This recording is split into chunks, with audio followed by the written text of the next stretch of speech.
5 مشاكل أساسية ومزعجة بنفس الوقت تواجه هواية لاعبين بالمواجهات، خصوصا الأشخاص اللي يلعبون جوال، وبالأخص إذا كانت جوالاتهم ضعيفة متوسطة أو على قد حالها. المشكلة الأولى هي مشكلة توقف اللمس المفاجئ بالمواجهات، يعني توقف لوحة الإعدادات بشكل كامل. المشكلة الثانية هي مشكلة الجويستيك أو الحركة اللي دائما تسوي مشاكل توقف بالكاركتر أو ضياع أو دوران خفيف. المشكلة الثالثة هي مشكلة الدوج والكراوتش اللي تسبب ضياع بالهيب فاير والبري فاير. المشكلة الرابعة هي مشكلة دوران الشاشة بهذا الشكل أو دوران السكوبات نفسها.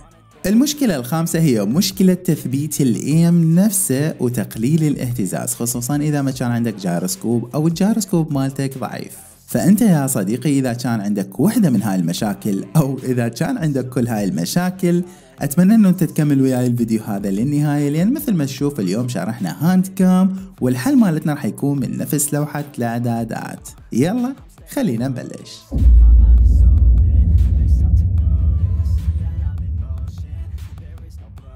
مرحبا شباب وبنات، واهلا بكم مرة ثانية بفيديو جديد على قناتكم. المشاكل اللي انا ذكرتها ال5 هي مشاكل مستمرة وتواجهنا خصوصا ورا كل تحديث. لهالسبب ان شاء الله اليوم ما راح تطلع من هذا الفيديو الا وانت حال هاي المشاكل ال5. اصدقائي مثل ما قلت قبل شوية انه الحل مالتنا راح يكون حصرا من خلال لوحة الاعدادات، واني راح احل هاي المشاكل واضبط الاعدادات قدامكم حتى انت تكون المشكلة او سبب المشكلة عندك واضح وتقدر تعالجها بنفس الوقت. اول شيء اصدقائي اني دائما اركز انه بعد كل تحديث او اذا واجهتك مشاكل يعني بشكل عام انه انت دائما تسوي اعادة بدء للوحة الاعدادات وتضبط الازرار مرة ثانية. ودائما اركز يا اصدقائي انه احنا نختار الرموز الكبيرة لانه بها 2 مميزات. اول شيء اللمس المحيطة مالتها ممتاز، ثاني شيء حجم الازرار مالتها يختلف على حجم الشاشة مالتك. طيب اختارينا الرموز الكبيرة راح نسوي لها اعادة بدء. طبعا قبل ما نسوي اي شيء على الاعدادات خلينا نروح نحل المشكلة الاولى اللي هي مشكلة توقف اللمس المفاجئ او توقف لوحة الاعدادات مالتنا بشكل مفاجئ. طبعا مثل ما تعرفون وهذا الشيء بديهي انه احنا عندنا مسكات مختلفة للجوال، لكن اكو مسكتين خلينا نقول عليها ستاندر او كلاسيكية. المسكة الاولى اللي اغلبكم يستخدمها هي هاي المسكة، تمام، انه دائما يخلي ايديناته هيك ويلعب.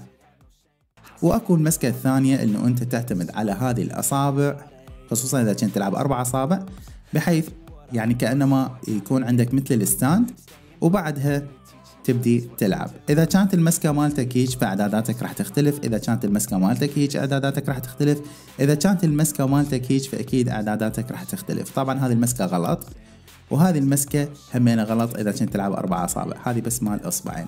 افضل مسكة هي هذه، انه انت تحضن الجوال بهذا الشكل. خلينا هسه نرجع لموضوع توقف اللمس بشكل مفاجئ، سببها يكون هذه يعني المسكة او هذه المسكة، تمام؟ ليش؟ هذه المسكة يا صديقي احيانا انت ما تدري فاصبعك يطخ هنا باوع، شوف سبب لك هواية مشاكل، تمام؟ او هذه يعني يطخ زوايا يعني ايدك باوع، انا كل شيء ما دا اسوي يطخ، فهذه دائما تسبب عندك توقف، خصوصا اذا كان الجوال مالتك يفقد شحن هواية او ترتفع الحرارة مالته. فاحسن شيء حتى نتخلص من موضوع اللمس الخاطئ او توقف لوحة الاعدادات، وهذا الحل الافضل انه احنا نتعلم نلزم الجوال مالتنا بهذا الشكل، ونركز دائما احنا ونلعب انه اصابعنا توصل. اوكي، اصابعنا ما راح توصل، ما راح يكون عندنا ضغط خاطئ نهائيا على الشاشة، ودائما ايديناتنا تكون مرتفعة او اصابعنا تكون مرفوعة. ايديناتنا شنو؟ خلينا هسه نروح للمشكلة الثانية اللي هي مشكلة الجويستيك والحركة او توقف الكاركتر والدوران الخفيف اللي يصير عندك. اول شيء يا صديقي مثل ما تشوفون هذه هي لوحة الاعدادات الستاندر اللي هسه سويناها. طيب انا خليني اركز عليهن واحدة واحدة. حاليا انا بالمواجهات دا اسوي دوج. أنا حاليا مثل ما تشوفون ما دا أتحرك من مكاني نهائيا، بالرغم إنه أنا المفروض هسه حركة الجويستيك مالتي سريعة، تمام؟ تشوف أنا واقف حرفيا عند الخصم. زين أنا دارك إذا أنا مثلا كنت أمشي لي قدام دا أسوي هاي، أنت هم واقف يا صديقي، أنت رايح له هيك كأنما يعني كأنما حشاك بوت رايح على واحد يقول له يلا اقتلني، أنا جيتك فريكر. طيب ليش يصير عندي توقف وليش حركتي تظل واقفة؟ طبعا الحركة مالتك تظل واقفة هيك يعني انت واقف عند الخصم لانه الحجم او المكان ما مناسب الك. يعني انا حاليا هذا الحجم والمكان ما مناسب الي نهائيا. الشغله الثانيه ليش يصير عندي توقف؟ يعني انا مشكله التوقف ما اعرف لها. طبعا اكو لها سببين. السبب الاول انه حركتك من مركز الجويستيك لنهايه الجويستيك احيانا يصير عندك فاصله بهاي المنطقه، تمام؟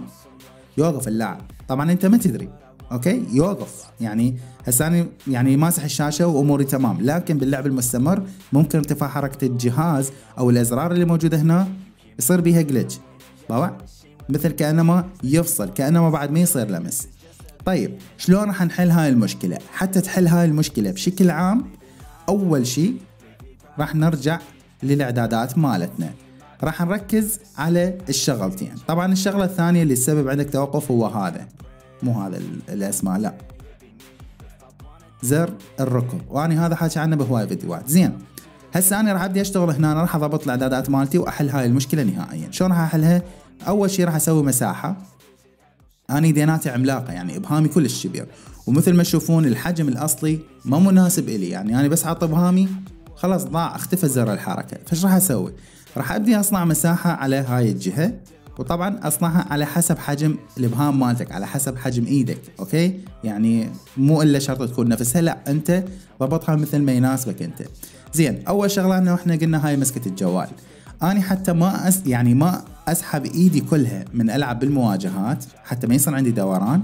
خليني اشوفك، اسحب ايدي، تشوف، حتى ما اشيل ايدي كلها من الجوال، تمام، ويفصل واحركه هيك، اوكي؟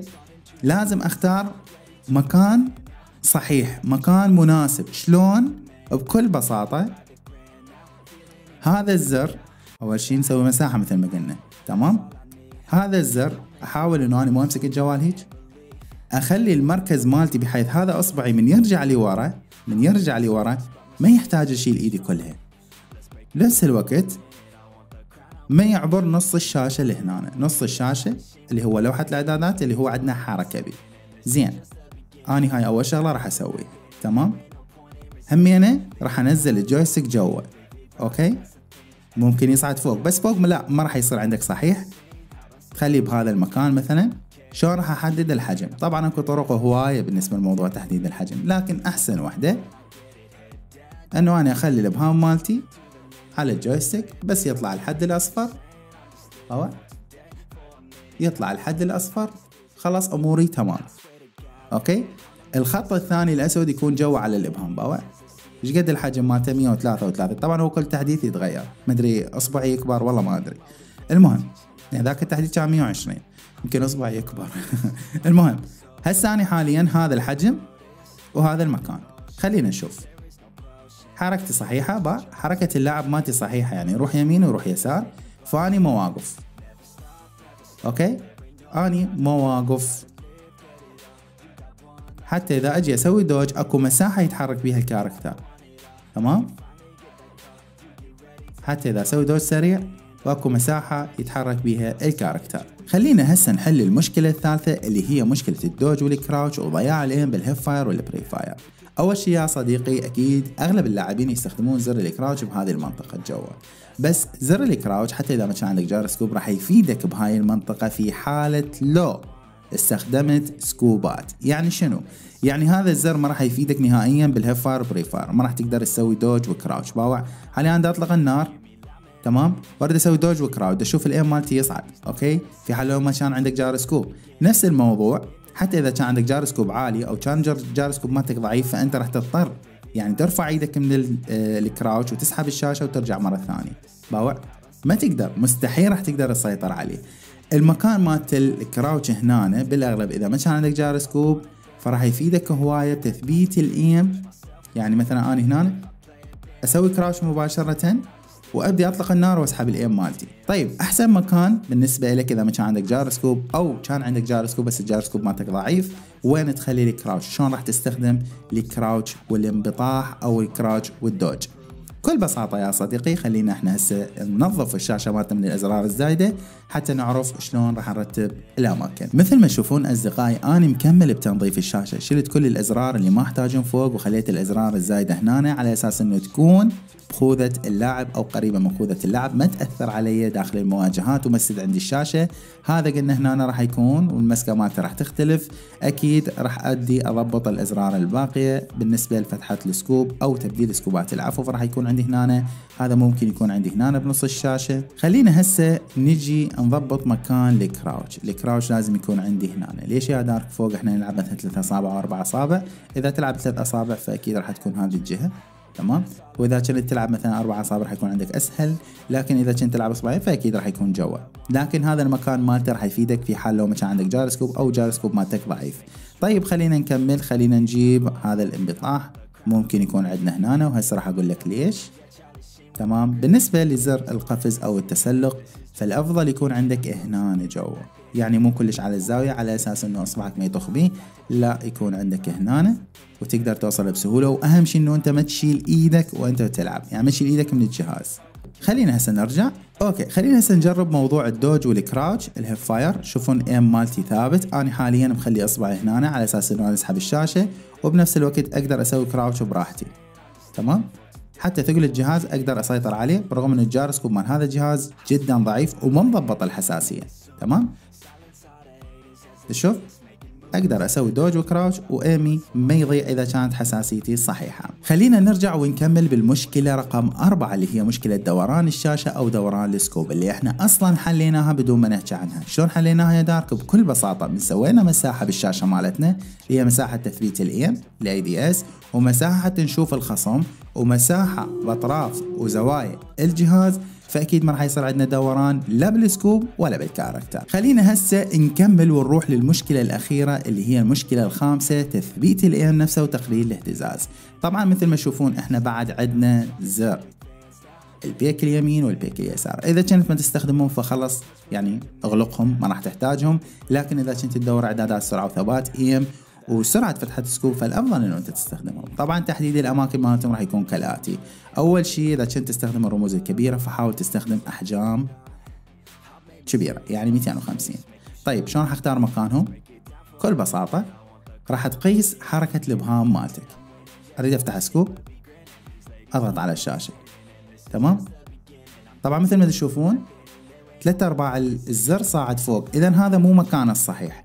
بس اذا كانت الشاشه مالتك صغيره اصغر من هاي الشاشه، وما اعتقد اكو اصغر من هاي الشاشه، لكن اذا كانت صغيره فحاول انه انت ترفعهم فوق قد ما تقدر. اما اذا كانت الشاشه مالتك زينه فحاول انه انت تنزلهم جوا. اوكي خلينا هسه نشوف. وعندي مساحه اقدر اسحب بها الايم، خصوصا اذا كنت مفعل اي دي اس على فتحه البيك.